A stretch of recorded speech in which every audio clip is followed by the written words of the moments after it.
This podcast is brought to you by Iron Temper Supplies. Iron Temper Supplies are the people putting on the first ever Iron Gate International Tattoo Convention, 3rd, 4th and 5th of November at the Hordern Pavilion in Sydney.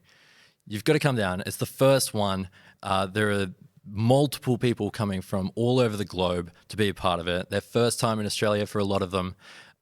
You don't want to miss this opportunity. One of the best parts about going to a convention is getting tattooed by someone you can't normally get tattooed by. And this is the most insane, hand-picked, invite-only lineup that Australia's ever had. So come down, Iron Temper Supplies, Iron Gate, November 3rd, 4th and 5th, the Hordern Pavilion in Sydney. Let's get into the episode.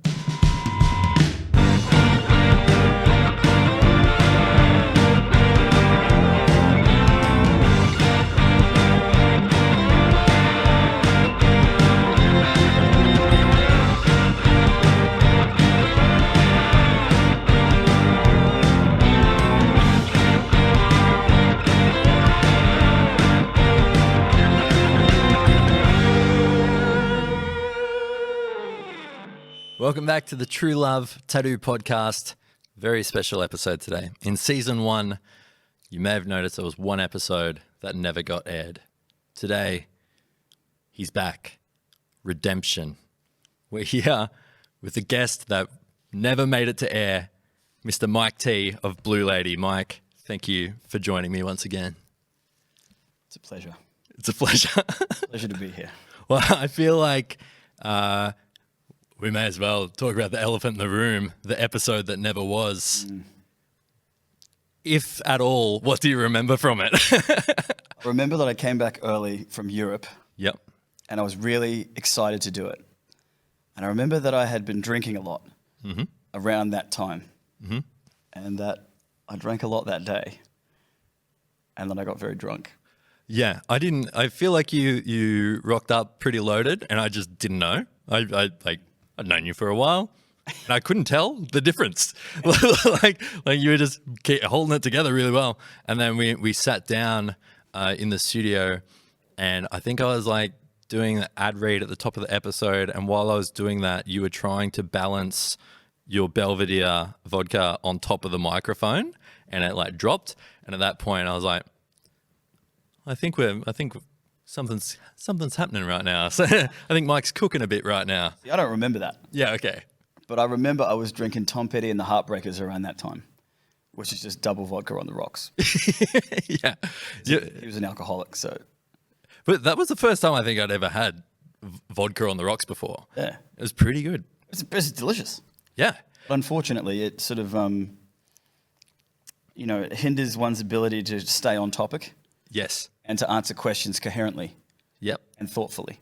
Some notable mentions were a near 10-minute rant about how you would take a punch or give a punch or take a punch to defend David Lee Roth era Van Halen. Yeah. And you were getting quite animated over Sammy Hagar's contribution to Van Halen. And then at the end, you were like, what was the question again? And I'm like, I haven't asked one. The episode was objectively hilarious, but I remember sitting in there going, oh, I can't use this. I can't use this. I feel like when I heard it back, I was like, what's going on here? Yeah. It didn't really make any sense. Like, you would say something, and then I would say something that didn't even really relate to what you said. No. There was someone else was interviewing me in here. I don't know what was going on. I've watched it a few times since, and I find it really funny, but it was fucking unusable. However, I feel like I desperately wanted you to come back on again. I'm so grateful that you agreed to have another stab at it, because I feel like you've got so much to offer in terms of insight in tattooing. So we may as well backtrack all the way to when and how you got into tattooing. Sure. Yeah. When I was super young, I've got these two older cousins in New Zealand, and they were pretty heavily tattooed. So like when I was growing up in the 80s, they already had full sleeves, and one of them was importing like Chevys, hand painting them, like getting them back up running and stuff. He was like a rockabilly dude with a big quiff, blue suede shoes, leather jacket, the whole deal. And his brother was like a crust punk. So like mohawk, tats everywhere, leather and studs and all that. And so I was a little kid and I just thought they were the coolest dudes, you know, because everyone else just was wearing stubbies and singlets. And these cats were like cartoon characters, you know. And this is in New Zealand. Yeah, in New Zealand. Yeah. Larger than life. And so I always thought that was real cool. And then when I became a teenager and started skateboarding and hanging out with dudes and started playing in punk bands, and a bunch of that crew were older than me as well, and they were all covered in tats, like pretty heavily covered in tats for back then, you know, like, you know, I was like 17, 18, and there was dudes, you know, 22, 23, 24 in those bands, and they already had hands and necks, and like it was pretty turbo. Pretty full on for back then. That was like the extreme. Now every barista has their hands and necks and stuff tattooed. True. Back then, yeah, even just full sleeves in the 80s, 90s was like intense. It definitely was, yeah. And I always just thought it, I don't know, one of those things, you know, I just started hanging out with my friends that were older than me that were going to get tattooed at Sacred in New Zealand, in Auckland, Dean and Dan's shop, because Dean and Dan were playing in hardcore bands. Right. So that's actually how I met them first, was like our bands would sort of play together or whatever. And Marv, who used to build machines, he was a singer in a punk band, and we used to hang out all the time. And Dan Smith, who's over in LA, like he was a bass player in DSM, like one of the punk bands, like hardcore bands that we used to play with. So it was that, initially it was just hardcore, skateboarding and hardcore, and then all of them started getting into tattooing like way earlier than I did because I was just so much younger than everybody. But then eventually I sort of found my way in as well. Just another hardcore guy. I'd moved here, and then I was just doing shit kicker jobs, you know, just unloading trucks in warehouses and just living in a backpackers. And didn't you work for like Fox Motocross at one point? Yeah, I did. Yeah, that's who I was unloading trucks for like 4 years, and then eventually I became the graphic designer for them. Even that's strange, going from unloading trucks to doing their graphic design. Yeah, it was pretty funny. I'd unloaded trucks for them for years, and I was up the top of a forklift unloading a pallet, and I remember seeing this dude, Adzi, walk past. I was like, "Oh, Adzi, do you do any T-shirts, design stuff here?" And he goes, "Yeah." I was like, "Can I do one?" He goes, "Yeah, right. Come into the office and talk to me after lunch." Like, yeah, sweet, mate. Put the box down. Like, this is how like a multi-million-dollar brand just conducts business. They're like, "Yeah, all right." It was just kind of like that. I just went and had a chat to him, and he's like, "Well, can you do it?" I was like, "Yeah, I can do it." And he goes, "All right, give me 3 designs by like next week." And then so I come in with 3 designs, gave him, I don't know, back then it was probably on a fucking CD, ROM or some shit. I don't know. Yeah. Maybe on a zip disk. I can't remember how. Floppy. Might have been, you know, like might have been a USB drive. I can't remember, but gave him the things, and I was still unloading the trucks. And then he just come out one day and just goes, "Oi, come with me." Sat me down and goes, "Oh, we're going to put them in the range, all of them. And if they do well, we're going to give you a job." Sick. And then, yeah, they did well. Nice. The #1 bestseller, #3 bestseller, #7 bestseller of the whole year. Cool. And then they gave me a job, and then started doing graphic design for them. And I hated it. I hated it so much. What about it? Like, was it the not creative in a sense, like graphic design, where it's like you do this exactly as we tell you to do, and it's sort of like not much freedom in it? Kind of. The thing that I didn't like was when I was unloading trucks in the warehouse, it was kind of like Homer Simpson. I'd just be like thinking about whatever the hell I wanted to and just moving a box from one thing to the other. But when I was in the office, it was deadlines and it was heavy. Yeah. The workload was pretty heavy. Yeah. And it was like range after range. You know, we had like, you know, I was supposed to be in there at 7:30 in the morning, and if I left at 5:30, it was frowned upon. Right. And I was like, man, I just want to chill. And then they wanted to give me Triumph and Harley Davidson as well to look after, and I was just like, man, I can't do it. Yeah. It's too much. And the whole time I just wanted to like get out of there and just tattoo. Right. So I was like, you know, doing this, and clicking a mouse and making catalogs and point of sale things, and I was just, while files were rendering, I was just like drawing skulls and crossbones and shit, like daggers through skulls, like daggers through the fox head, you know? Yeah. And then eventually, like, one of the other dudes that worked in the warehouse, he was a Kiwi guy as well, and he was like, "Oh, bro, I know you want to get into tattooing. Our friend works at this shop. They're looking for a counter guy. He goes, I can get you in there. And so I knew this mutual friend as well because he used to sing in hardcore bands in New Zealand as well. And I just had a chat to him and he goes, yeah, bro, I'll vouch for you. I'll get you in. Sweet. So I just quit Fox and went from earning over $1,000 a week in my pocket to earning $270 a week. And I was never happier. Yeah. I was never happier in my life. I'd like ride a push bike up there, mop the floor, clean all the tubes, like, hour and a half worth of just scrubbing tubes. Like, yeah. And that was here in Melbourne. Here in Melbourne, yeah. Yeah. And had no money, but whatever. Was it just the fact that you were in an environment where you felt like you were like with your people, so to speak, as opposed to more like a more corporate environment? You're like, oh man, like these people are into the same shit that I'm into, like that kind of thing. Definitely, bro. Yeah. Yeah. One of those things where you think you want something until you get it. Right. So like when I finally started doing graphic design for Fox, I thought I wanted to be that guy because I'd studied it before. And I was like, man, I'm just fucking around unloading trucks. Like I should fucking try and do something. Yeah. And my friend worked for Black Box Distribution back then, and they did Zero, Mystery, Fallen, a bunch of like skateboard brands, like shit that I grew up skating.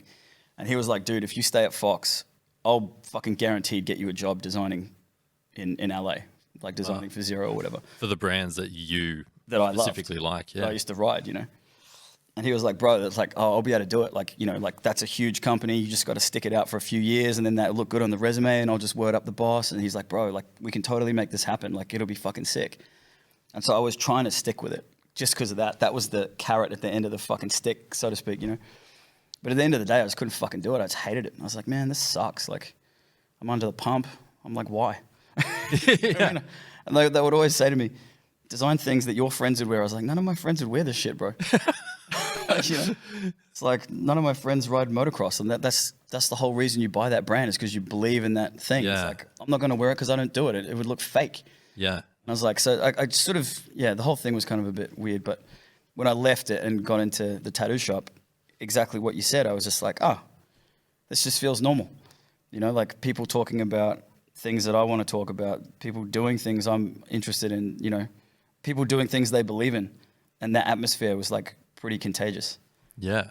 So how do you go from being the shop guy to apprenticing? Well, it took about 4 years. Wow. Of mopping the floor and picking up people's car from the impound lot and buying underwear for people when they needed it. Picking up kids from school. And You're picking up kids from school? yeah, sometimes. I had to do a few funny things, but man, I was like pretty lazy, to be honest. I was just doing a lot of LSD at the time and playing in a band. I just kind of didn't really give a fuck. I was just like, whatever. Right. So it was kind of like working in the shop was the environment that you wanted to be in, but in terms of like ambition or whatever within it, you were happy playing in bands, and then this was like a lifestyle that sort of allowed you to be able to play in bands. It was more just the lifestyle itself as opposed to like the ambition to I want to do this and this and this. 100%. Yeah. Okay. I think because I'd come out of such a stressful environment that I was just enjoying the no stress. I was like, all I have to do is turn up, clean the tubes, mop the floor, chat shit to people all day long about the sleeves they might not get. You know what I mean? Like classic tat shit. And then I was still drawing. I was like designing album covers for friends' bands and T-shirts for friends' bands, and for my own band I do merch every now and then. Yeah. And then like the boss and some of the other people, they were like, "You're never going to tattoo, man. Like, you don't have it in you. Your work ethic isn't there, whatever." Mm-hmm. And they were definitely right. It wasn't there. But then this kid started working at the shop, and he saw some of my drawings, and he just was like, "What? Why aren't you tattooing?" I was like, "Oh, I'm not good enough." And he goes, "Man, these are good enough. Just do it. What's your problem?" I was like, "I don't know. They say I'm not good enough." And he's like, No, you could do it, man. You just got to like pull your finger out and do it. Yeah. Like if you want to do it, why don't you just do it?" Yeah. And I never really thought about it like that. Seems obvious, but yeah. So I did. I was like, okay, yeah. And so I just started trying. Yeah. So I started trying real hard to like impress everyone at the shop with painting and like watercolor stuff. And a few of them were kind of like saw that I was trying to work a bit harder and like gave me good advice. And as soon as I started giving, they gave to me. Right. But before that, they were all like, "You're a loser. It's never going to happen." And they were right. Yeah. Yeah, they were right. That's crazy. So explain to me sort of the first sort of moments of beginning to do tattoos. And like, was it one of those sort of moments where you do your first one and then you're like, oh shit, like I need to do another one. I need to do it again. I need to do it again. Was it that for you? Or was it kind of like you did one, you're like, oh, that was cool. And then like it was a bit of a slow takeoff? Well, see, before I got that job in the shop, I actually had started tattooing people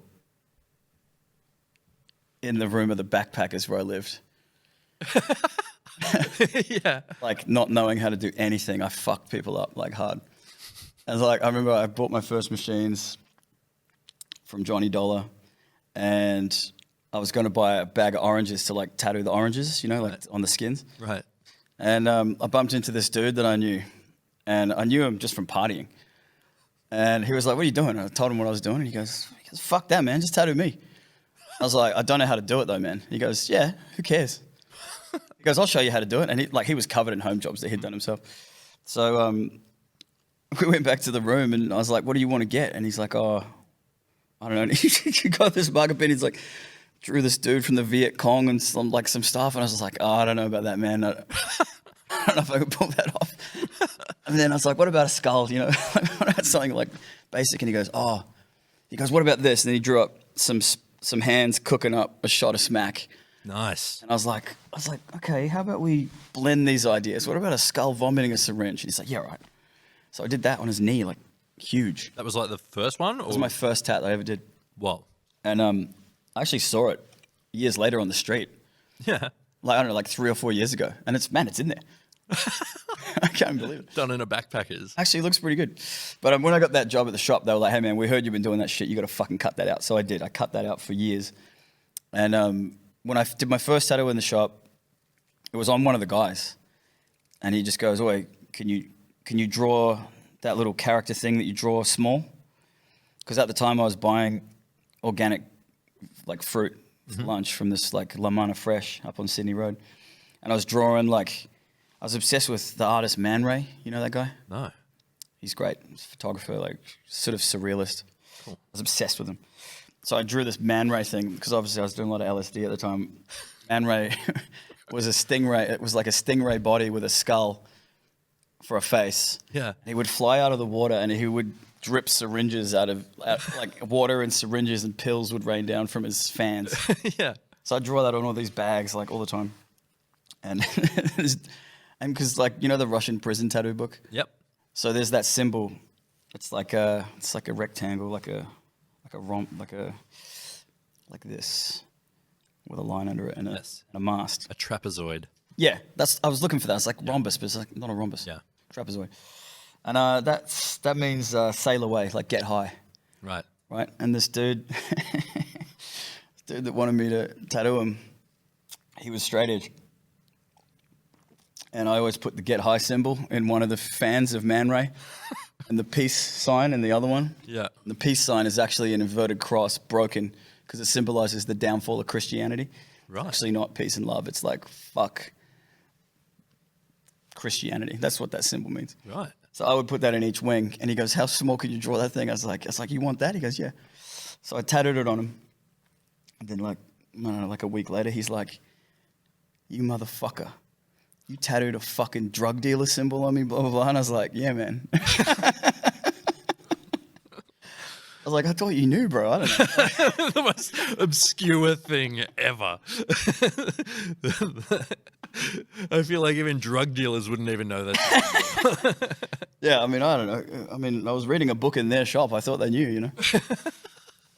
Yeah, after that tat, I was like, you know, I did a shitty job of it. Obviously, it was a pretty bad tat. And then they were like, "Man, you can tattoo your friends." And so I just tattooed some of my friends. And lucky for me, a bunch of them were like sort of punk guys, hardcore guys, skateboard guys. And they had heaps of bad tattoos and they didn't care. I feel like there's an abundance of people out there that want to give an apprentice a shot. Like every single person I know that's in tattooing had friends that were like, "Yeah, man, I'll give you a thigh or whatever."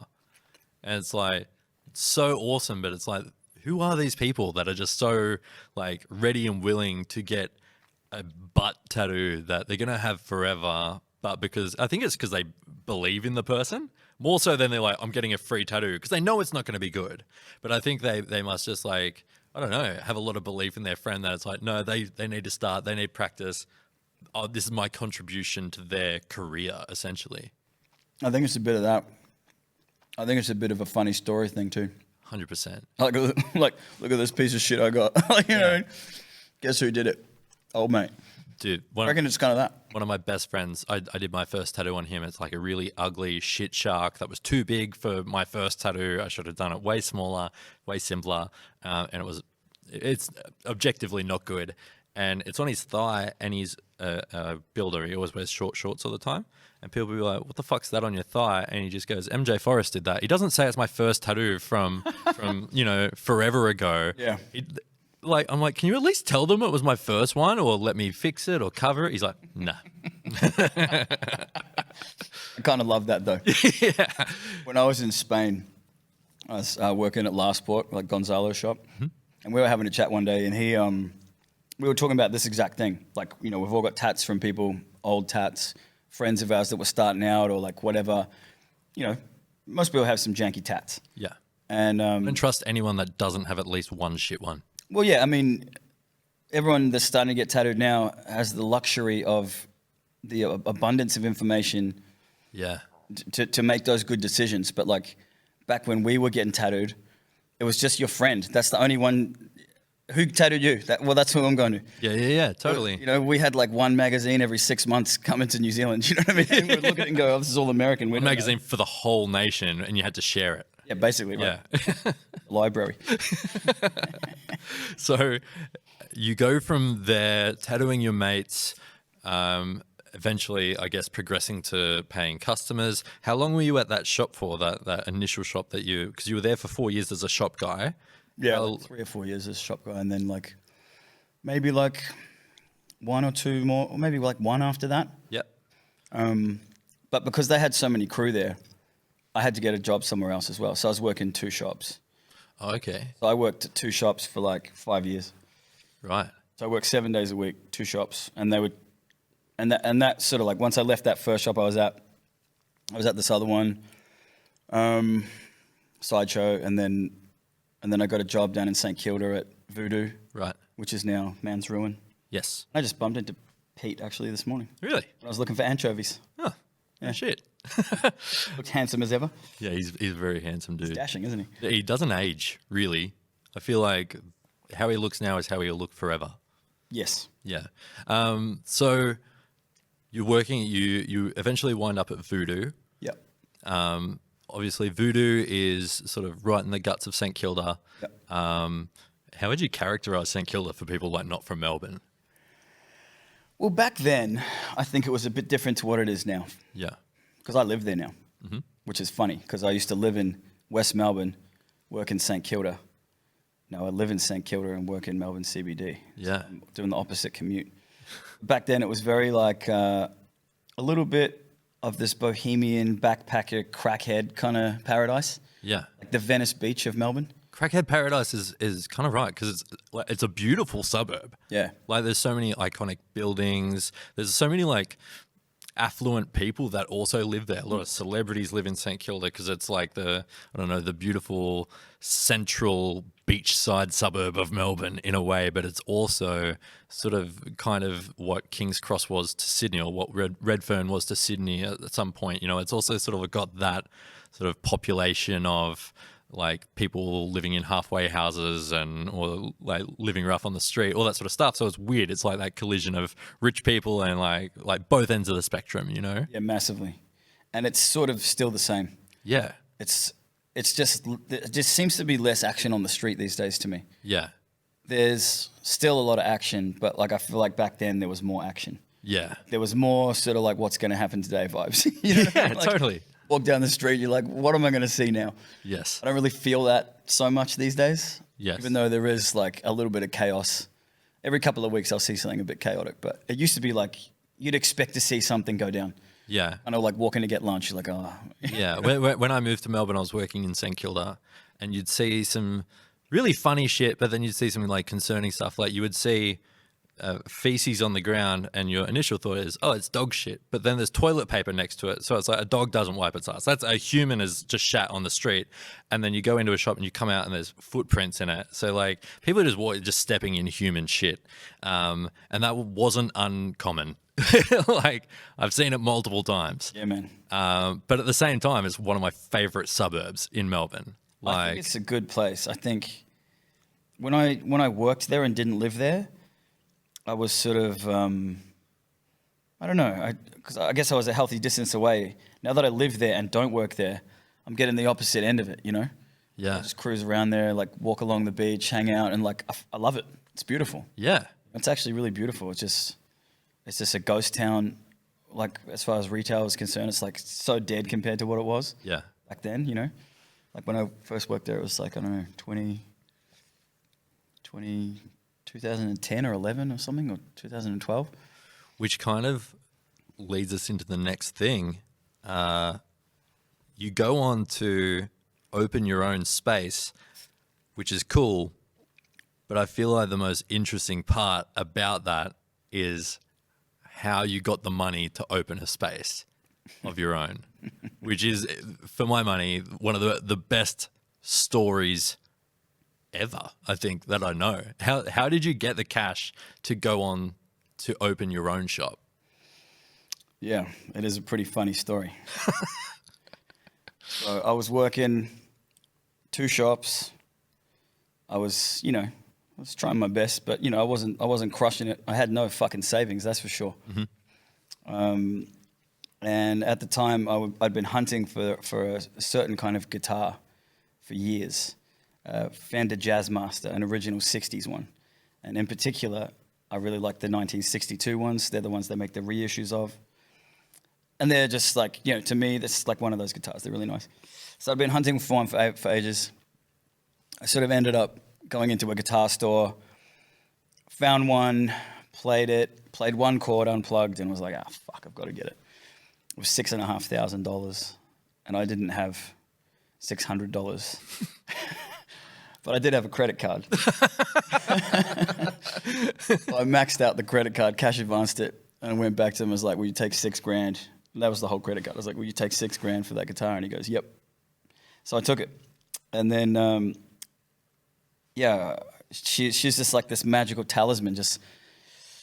I ended up writing this piece of music, a few songs on it, whatever. And then I was in New Zealand doing a guest spot at Sacred and at Two Hands. And I wanted to get my sister to tattoo my forehead. And she wouldn't do it. And I think we touched on this last time. Yeah. Didn't we? And she wouldn't do it. I was like, man, come on, just do it. She's like, I'm not going to do that to you, man. And I was like, oh. And so one of the other guys overheard the story in the shop. He's like, bro, I'll fucking do it. All right, let's go, man. Let's do it. So camera 1 or camera 2, maybe you want to get on that. So that's the life-altering tattoo in question. My sister thought that was a bad idea, man. Everyone else in the shop saw it was a bad idea too. This one dude was like, one dude that believed in you. I will fuck you up, man, with pleasure. And so I got that tat, and then I got this text from my friend Greg, who I used to skateboard with, and we went to high school together. And he was like, brother, I got tickets to Cat Power, extra one. Do you want to come with? Me and my wife are going. I was like, yeah, I'd love to, man. It's my last night. I'm flying back to Melbourne tomorrow. So he's like, I'll pick you up from the shop. So I got my hair slicked back with Vaseline. I got a weepy, bloody forehead, And Greg and Claire picked me up in their car, and they're like, what the fuck have you done to yourself? I was like, oh, man, don't worry about it. We go to the show, have a good time, drink some beers, whatever. Cat Power was pretty wicked. I never heard her music before, but amazing show, like really good. As we were leaving, I see my friend Ian in the crowd, and his girlfriend at the time, Lauren. And we'd hung out, had a few barbecues over my guest spot time or whatever. So I was like, hey, man, I'll see you later. And his girlfriend, Lauren, I think I must have said hi to her once. She was just like, what the fuck have you done to yourself? Goes, what's your mum going to think about that? Yeah. I was like, well, I'll find out in about an hour. She's driving me to the airport, And then we had this conversation, like pretty drunk conversation. And she was like talking about how she had to pitch some thing on Monday. She hated the song, blah, blah, blah. I'm like, you hate the song. I was like, what do you do? She's like, oh, I work for advertising, Saatchi and Saatchi. I was like, oh, man, I'll give you a fucking song. She's like, really? I was like, yeah, man. I was like, how do you think I know your boyfriend? We used to play in bands together. I was like, dude, I'll give you a fucking song tomorrow. Just tell me what you want. Yeah. I was like, I'm flying back to Melbourne. I got a recording studio back there. I'll fucking give you anything you want. She goes, okay. There's 10 grand in it for you if you can. I was like, yeah, I can. So I flew back, and then I sent her some emails and some stuff. I was like, hey, man, anything like that, or you tell me. And then so we ping-ponged emails back and forth for a week. You know, advertising speak, you know, can you make it sound more like an eggplant, like needs to feel greener, stuff like that, you know. Just like, yeah, I don't know, man, whatever. Some reverb on it, send it back. And then yeah, a week to the day from that show, I signed the contract, got 10 grand. And then that same fucking afternoon, like right after I'd signed the fucking contract and fucking sent it back to them, I got this text message from my friend, and it was Cat Power with the doctor from Triple J, and she was wearing my old band's t-shirt. Yeah. And I was like, whoa, that's fucking, what a strange loop Yeah. to have happened, you know? Yeah. And so, yeah, I was gonna, 10 grand was like $1 million to me back then. Yeah. And so I was like, fuck, all right, I could fly to Vegas and I could get this 1965 Epiphone Casino that I had my eye on, another old guitar. I was like, you could do that, man, but then it's all your money gone. And you just be a dickhead with 2 guitars and no money. And you can only play one at a time anyway. Right? And so I was like, fuck. I always wanted to have a shop. I always thought I was going to do it. Mm-hmm. But I'd only been tattooing for 2 years at that point. And I was like, man, you're fucking not ready to do that. I was like, but you're never going to have the money to even think about doing that ever again in your fucking life. It just felt like one of those now or never moments. Man, totally. Yeah. I was like, you're not ready. You don't have any experience. You don't know anything about business. I fucking failed high school maths twice. You know, and then they kicked me out, and they tried to kick me out of school, and they kicked me out of science. Like, I'm not that guy. Yeah. And I was like, fuck it, bro. Like, I was like, this is it. Like, this is your one chance to do something cool. Otherwise, you're just going to be a poor cunt with 2 cool guitars. You know? So, yeah. So I decided to just fucking go for it. Can you say what the jingle was for that you wrote? Yeah, it was for Wheat Bix. Very popular cereal. Yeah. I think kids still eat it. Yeah. And do you know what? I got fucking real disheartened. Because growing up in New Zealand, do you know what the fucking song was? What? Kiwi kids are Wheat Bix kids. You know what it is here? Just Weet-Bix kids. Aussie kids are Wheat Bix kids. Oh, shit. They What changed. was the fucking Wheat Bix kids, man?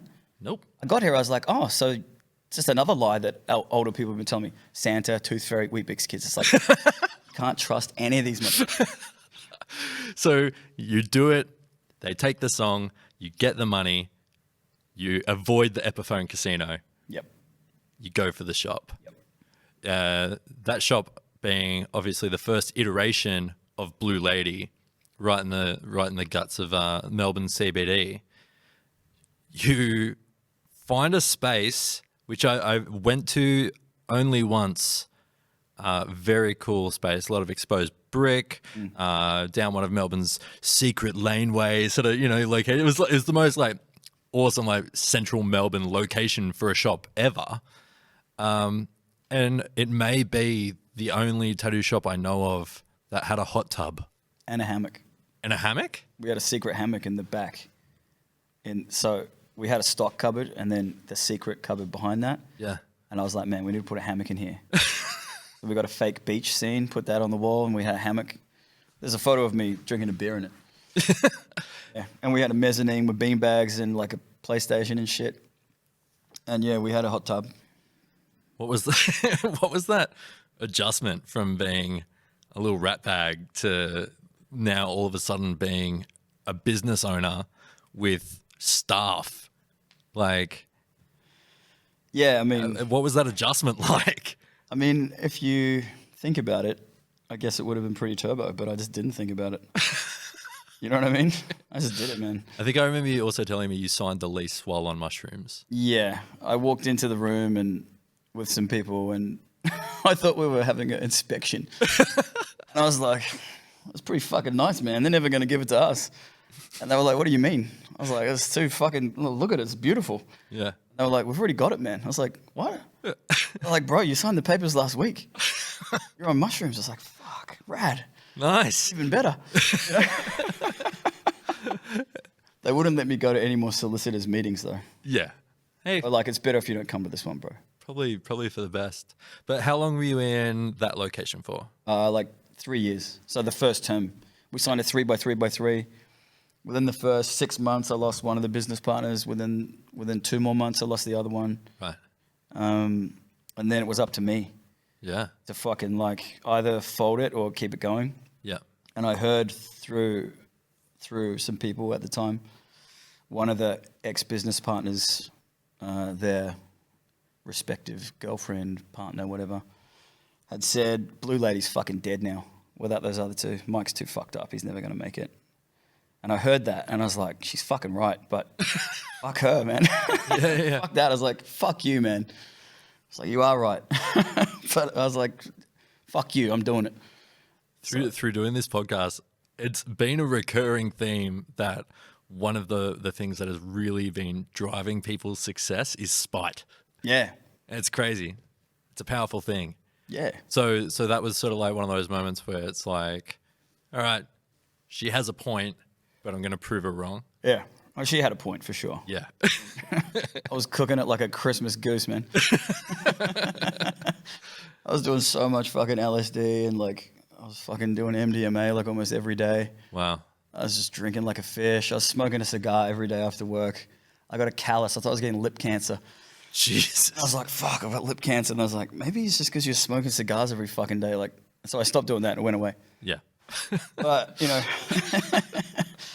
I mean, you know, you think, like when we started the shop, I was like, I'm going to blow all my fucking money on it and get the coolest room we can get. Like I had other options of locations that were all far cheaper. I was like, it would be real sensible to do that one or that one. I was like, but fuck that. Let's just have a good one and then do the best you can. And then if it fucking burns out in a year, fuck it. Yeah. That was kind of the attitude. Like, fuck it, whatever. Yeah. Write another jingle. Have you written any jingles since that one? Was that the last one? Fucking one and only, bro. I've done some music for a Korean video game, and a Hollywood movie, but not another ad. I did a song for a Val Kilmer Cuba Gooding Jr. movie. What was that movie? It's called Hardwired, straight to DVD. You probably missed it. I missed that one. And they never fucking paid me, so fuck you.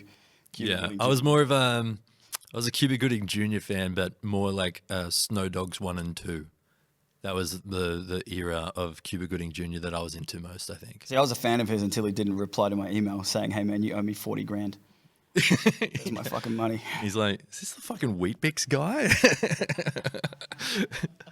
So you were in the first location of Blue Lady for 3 years. Yep. Moved not too far away, like a couple of lanes over into Hardware Lane, and you've just celebrated 10 years of Blue Lady. We did, yeah.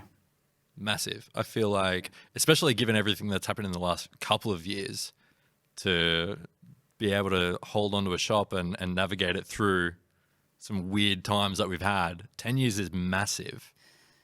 I feel like 10 years is a long time too. I feel like it's almost a decade. Yeah. Some would say it's close to a decade. Yeah. Yeah. Around that. How do you think you've changed, if at all, since like when you first got Blue Lady? Definitely got handsomer. What do you reckon? Yeah, I didn't know you then. I can't say. I got no point of reference. Man, it's been, that 10 years has been like a real interesting 10 years. Yeah. You know what I mean? Because like back then, I was definitely a little bit of a loose unit. Right. Like a bit of a fuck it, Yeah. whatever, roll the dice kind of a character. Now I'm more like, you know, I have to be a little less of that guy. Yeah. You know? So like last night I went home at 11. Nice. Do you know what I mean? That's compromising. Because I told you that I wasn't going to fuck up again. Hey, we're here. We're doing it. We're doing it. You've brought exotic cheeses and sardines. Yes. Bubbles. Spanish anchovies and French cheese Yes. and an empty bottle of French champagne. Yes. Yeah. I mean, that's living. We could Uber Eats some more if you want. It'll get here by the time the episode's finished. So I think like in the obviously 10 years of owning a business, you've had staff come and go and like tattooers and as well as like floor staff as well. Sort of Have you noticed as an employer sort of qualities that make someone like undisposable, where it's like, can't let them go, they're too good? What sort of makes that sort of, I don't know, what qualities do those people possess where it's like, you're too valuable to leave? See, somebody who would be valuable to me, and I think to anybody, someone who's honest, reliable, trustworthy, someone who tries hard, someone who has their heart in the right place, someone who gets along with the other crew. And what I really like is somebody that will see that you didn't do a tattoo yet and will offer you the tattoo. If something comes in, they already did one, they know he already did one, she already did one, they'll be like, hey man, do you want to do this one? Yeah. Like I noticed that stuff, and I really like that. Yeah. I think that's really important for a crew. Because Blue Lady is a really high-paced walk-in shop, despite the fact that it seems the setup would be like a private studio in the sense where you have to like buzz the intercom, be let in, sort of like you can't just freely walk in and out of a shop front, you know. And the sign is tiny and it's hard to read. And yeah, it seems hard to find. However, you guys are doing walk-ins all day, every day, and it's almost like a flash day in the sense where it's like, put your name down, we'll give you a ring, come back and we'll get to you. And it's like, you got a bunch of like epic guys that work there now, guys and girls.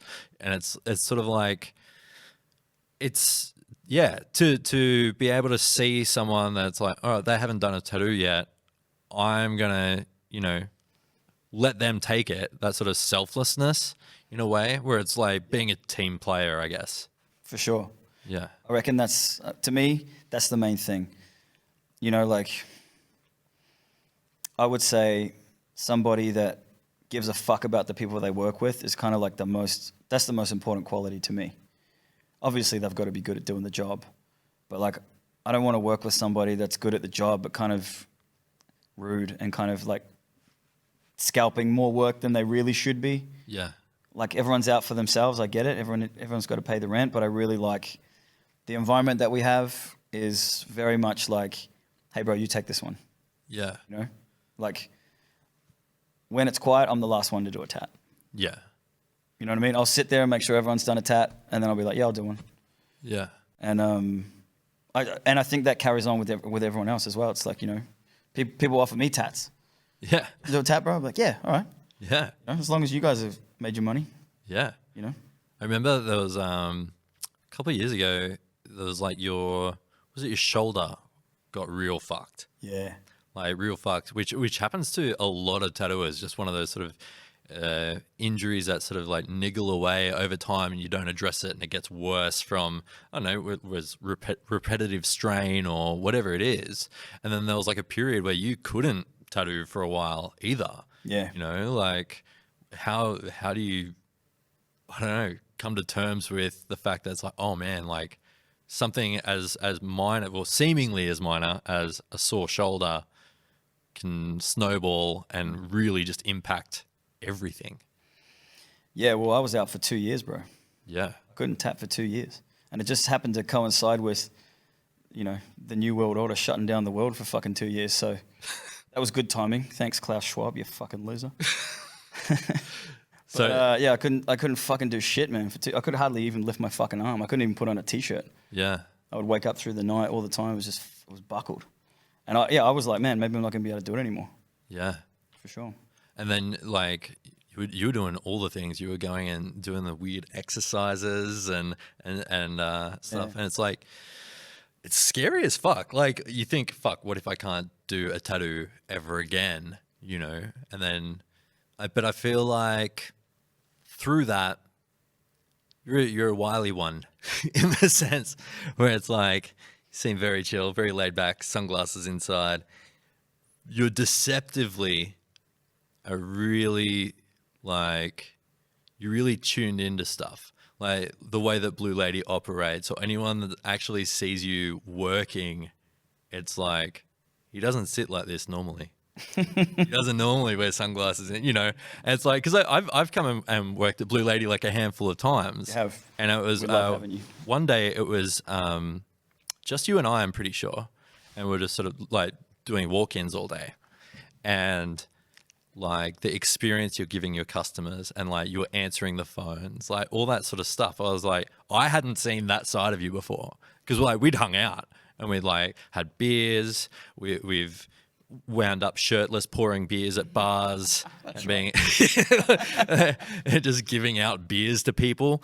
And then It's a hot photo. That should be our Christmas card.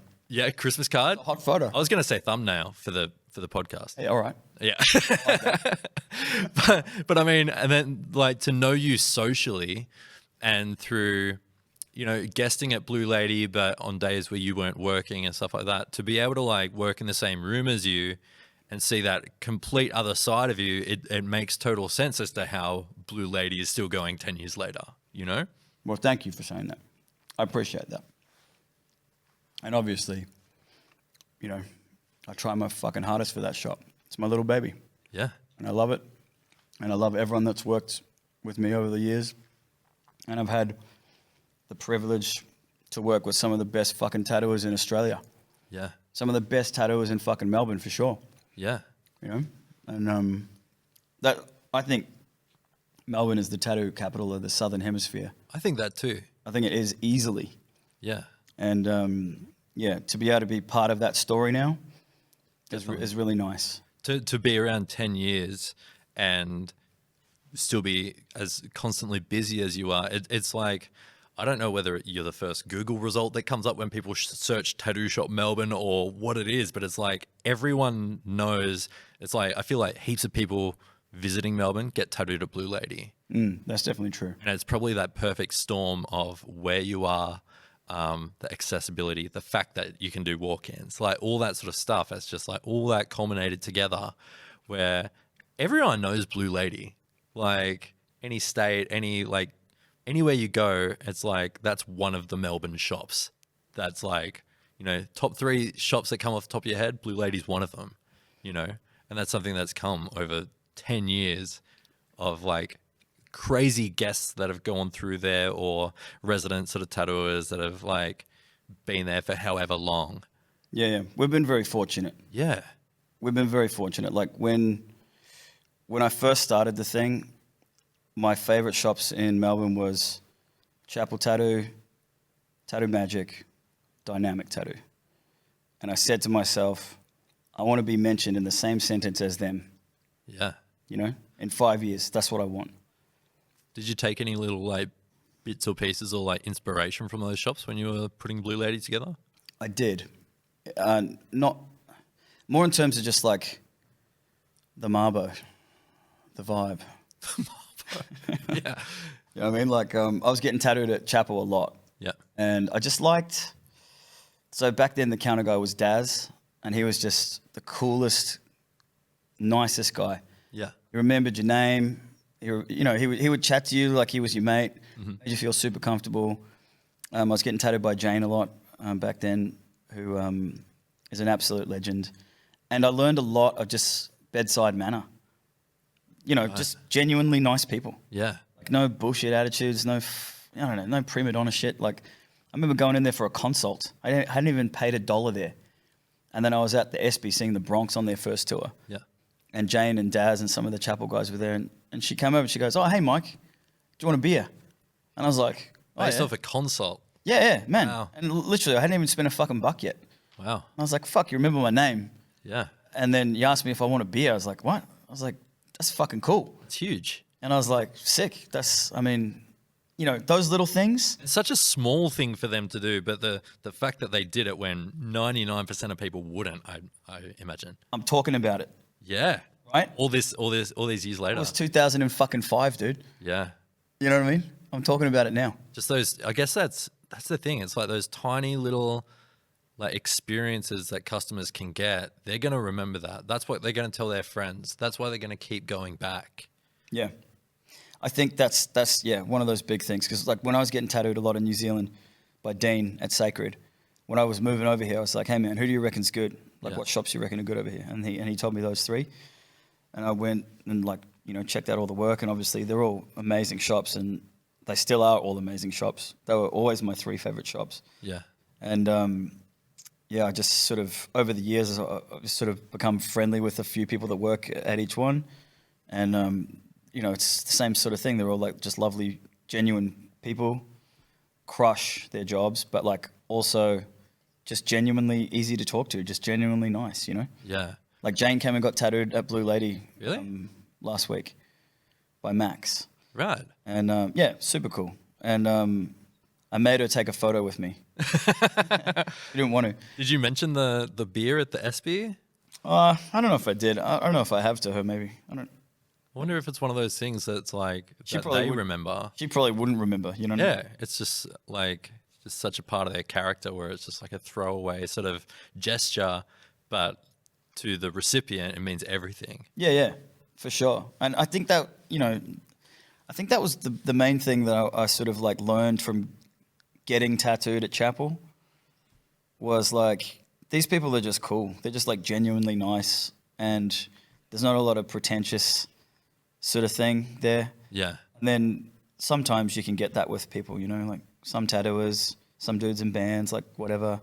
There's a little bit of a, I don't know, gatekeepery, weird, wanky Yeah, sort of it's thing strange. going on. I don't know. I've been thinking about it because I feel like it's not uncommon in tattooing for tattooers to sort of grow a pretty big ego.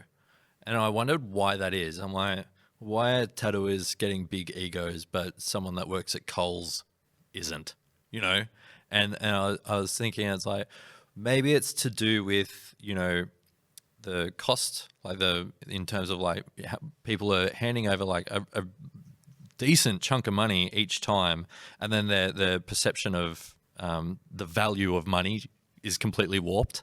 Where a shop minimum tattoo is still, someone probably still had to save a fair bit for a shop minimum tattoo, So it's like, you said that to me years ago. You said someone probably has to work a job that they fucking hate and save up for months to be able to get that one little walk-in tattoo that you might think is just a whatever sort of, a little paw print or whatever.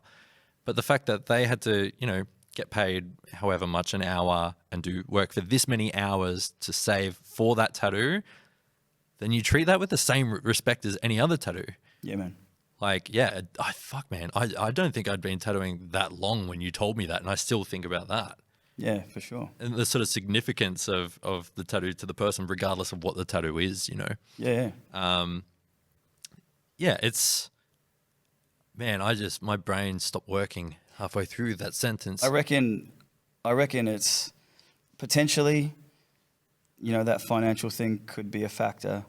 I sort of wonder to myself and ask the question if it's not the age of social media that's made the ego thing be a thing, because followers and kind of, thing. you know what I mean? It's like if you're halfway good at tattooing, you got a small following, maybe like you got a small regional town's worth of people like digging your work. Yeah. Or a big regional town's worth of people digging your work. Yeah.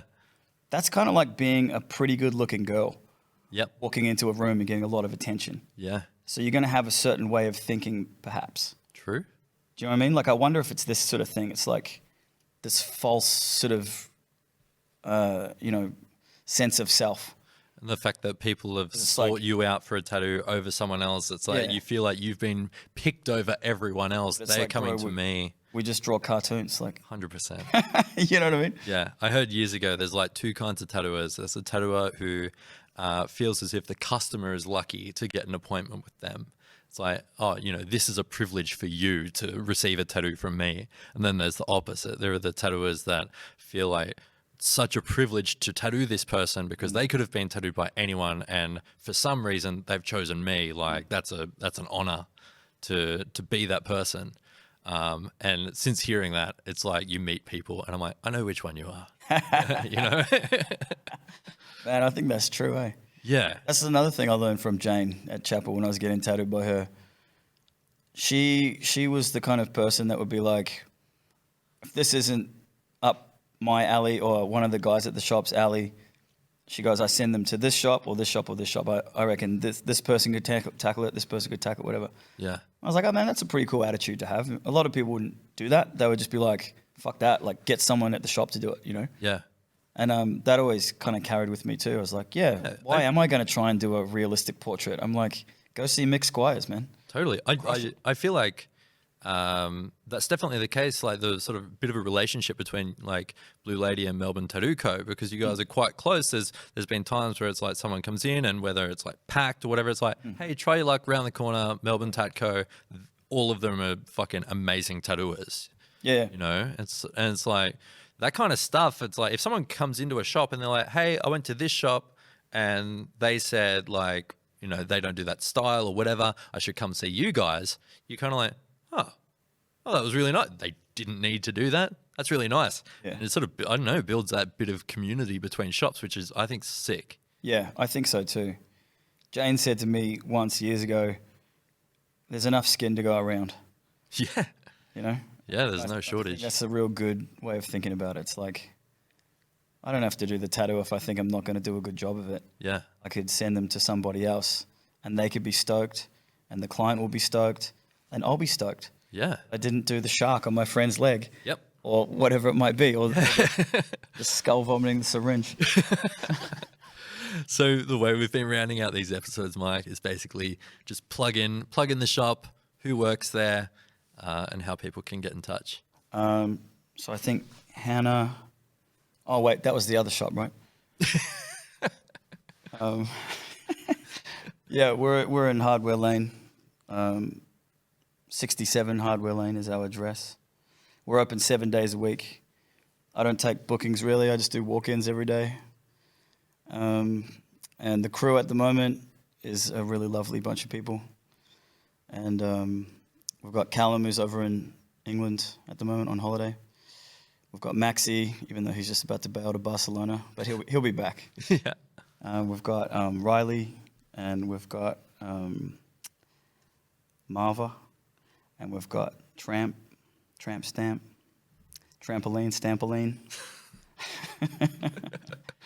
Yeah, and like just blueladymelbourne.com.au, I think is our website. Cool. Blue Lady Tattoo on Instagram. Perfect. Yeah. Mike, thank you so much for coming back. Round 2. Thanks for putting on a spread. First guest to put on a spread. I really appreciate it, man. Love you. Thank you.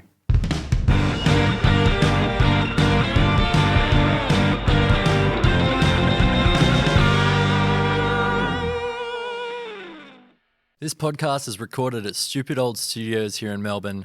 It's amazing space. You can come here and record audio, video, podcasts, and so much more. Check them out, stupidoldstudios.com.